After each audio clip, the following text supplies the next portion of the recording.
Ya ini sebetulnya masalah ringan, ya, urusan apa tuduhan ijazah palsu. Tetapi memang perlu dibawa ke ranah hukum agar semuanya jelas dan gamblang. Ya, itu aja dari saya. Nanti ditanyakan kepada tim kuasa hukum detailnya, ya.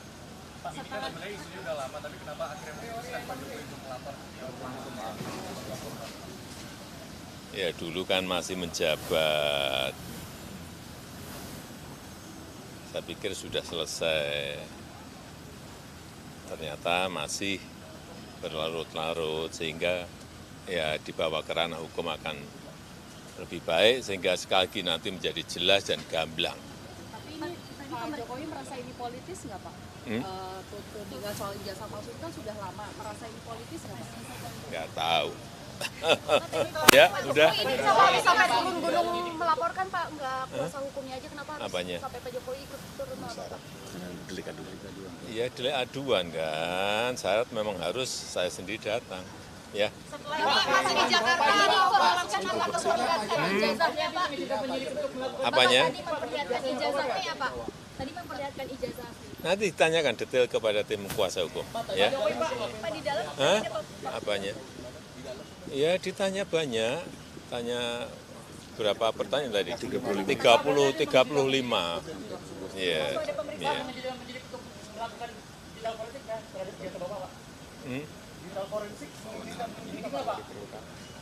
Kalau diperlukan, ya silakan. Yang jelas sudah kita bawa ke ranah hukum.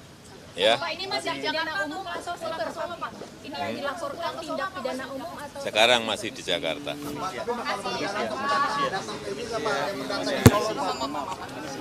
Pak Yakub sebenarnya di sini ya.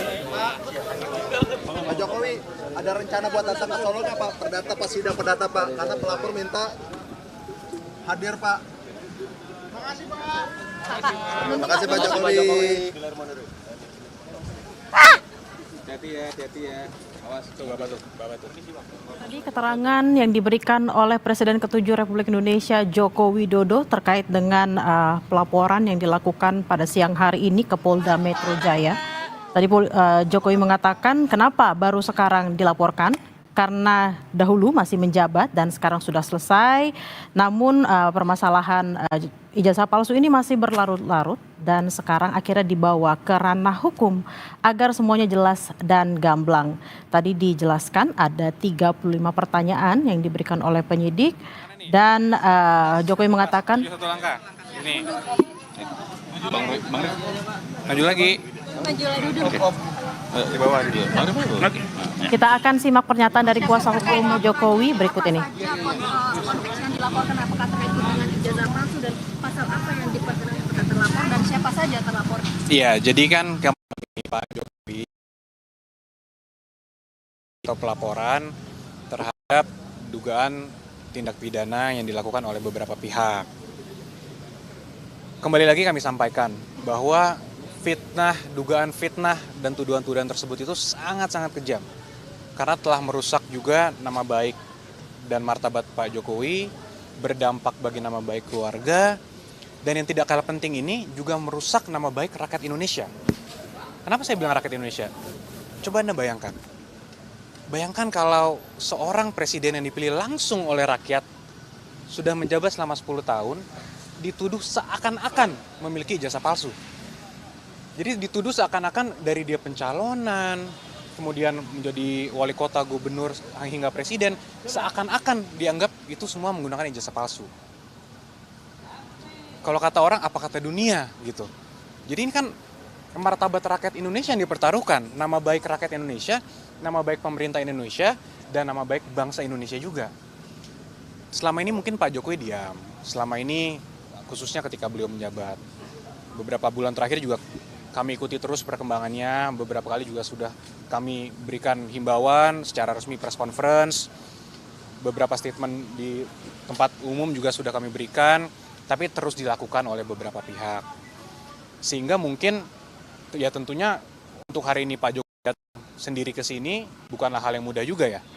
Tentunya sudah melewati pertimbangan yang sangat panjang dan sangat berat, tapi kami melihat dan Pak Jokowi juga melihat bahwa ini harus dilakukan agar semuanya terang benderang, agar kebenaran dapat terlihat, dan agar nama baik Pak Jokowi dan nama baik rakyat Indonesia dapat dipulihkan dan dijaga juga. Sehingga hal ini tidak terjadi lagi nih. Pasalnya apa, Mas? Jadi pasal yang kita duga dilakukan itu ada 310, 311 KUHP, ada juga beberapa pasal di Undang-Undang ITE, antara lain 27A, dan juga pasal 32 dan pasal 35 Undang-Undang ITE. Itu semua sudah disampaikan.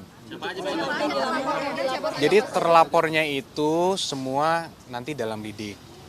Tapi tentunya dalam semua rangkaian peristiwa itu kita sudah sampaikan kepada para penyidik, semua barang-barang bukti-bukti yang sudah kita sampaikan, peristiwa-peristiwanya 24 objek. Ada 24 video ya, sekitar 24 objek yang kita sudah Pak Jokowi sudah laporkan juga, yaitu juga diduga dilakukan oleh beberapa pihak. Ya mungkin inisialnya kalau boleh saya sampaikan ada RS, kemudian ES, ada juga T, inisial T, ada inisial K juga.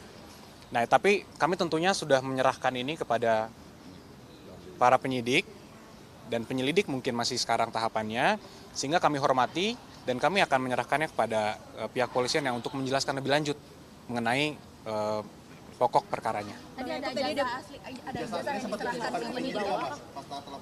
Iya, jadi tadi Pak Jokowi sudah memperlihatkan secara clear ijazah SD, SMP, SMA, hingga ijazah kuliahnya UGM. Semua sudah diperlihatkan kepada para penyelidik. Dan Pak Jokowi juga tegas memberitahukan kepada kami bahwa jika nanti diperlukan lagi, siap untuk mempertanggungjawabkan dan siap untuk memberikan keterangan lebih lanjut lagi jika memang diperlukan untuk keperluan penyidikan. Bang Yakub, tadi katanya Pak Jokowi 35 pertanyaan pada saat pemeriksaan. Seperti apa sih Bang tadi di dalam pemeriksaan terkait apa saja? Banyak ya tentunya dari pertanyaan pendahuluan, kemudian sejarah-sejarah Pak Jokowi juga ditanyakan, bagaimana dulu pada saat kuliah, kegiatan-kegiatannya apa saja, hingga tentunya yang paling terkhusus, paling banyak mungkin mengenai peristiwa-peristiwa dugaan tindak pidana yang dilakukan.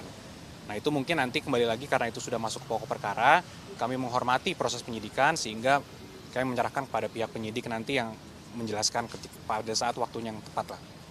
Mas itu menurut mereka kan katanya pembuktian menurut terlapor pembuktian ijazah palsunya Pak Jokowi itu berdasarkan prosedur metode ilmiah, tanggapan dari kuasa hukum gimana? Itu lagi semua kan agar penyidik nanti yang menilai. Pak Jokowi sebagai pelapor tentunya hanya mengadukan suatu peristiwa yang dianggap Pak Jokowi telah mencemarkan nama baik beliau. Nanti agar aparat penegak hukum yang menilai. Kalaupun ini nanti sampai ke persidangan, biar majelis hakim yang menilai. Agar semuanya clear. Karena kalau hal ini tidak akan selesai tentunya kalau kita hanya bilang versi saya begini, versi mereka begini, yang mereka analisa juga begini. Nah itu kan juga jadi debat kusir. Kalau kita sudah serahkan ini kepada hukum, kepada jalur yang sudah benar, kami harap juga, dan Pak Jokowi juga harap ini semua menjadi terang benderang, semuanya clear. Kalau dari sidang perdata itu kan ada permintaan juga supaya Pak Jokowi hadir. Nah itu akan segera kembali ke Solo untuk ikut perdata itu atau tetap di Jakarta dulu? Mungkin nanti itu bisa dijelaskan lebih lanjut oleh tim yang menangani di Solo, mungkin Mbak. Ya, pemeriksaan lanjutan. Nah, untuk itu mungkin bisa langsung ditanyakan kepada para penyidik.